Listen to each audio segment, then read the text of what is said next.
On the FOV Creative 3.0 embroidery machine, your imagination is your only limit. So let's say you start creating things and you bring designs in and you add lettering, or you're personalizing something or turning it into the year that you made it for like a quilt label, and you want to save it. So in this video, we're going to talk about how to save it and where you saved it to retrieve it for later. So I've brought up a design that's built into the machine, added some letters, create, and then we'll use the save feature. That's the little arrow pointing into the folder. So this is going to save it into your personal files. That's on this machine at this time.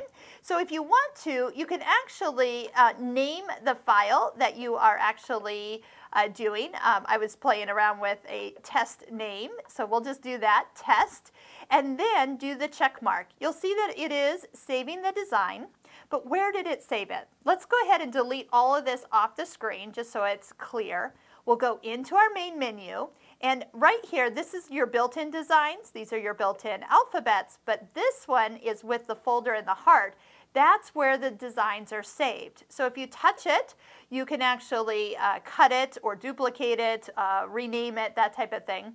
If you wanted to delete it, you can go ahead and touch the trash can, and it will ask you, are you sure you want to delete it? I'm going to X out of that because I don't want to delete it just yet.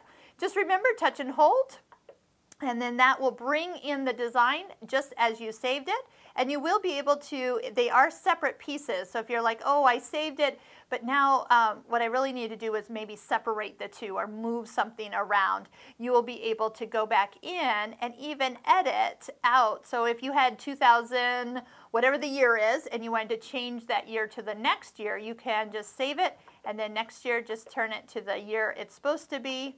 And then when you check mark it in, it'll populate with the new year, and then you can save it again for each time that you make it. So that's always nice. So if you want to save this again for, because I did change it, let's just do test 2 and save it. Now I've got 2 items in my area that I have saved. So it's really not hard. You can keep it as long as you want, delete them when you are done with them, and then that way you don't have to save it to a USB stick at all. It'll be saved right on your machine.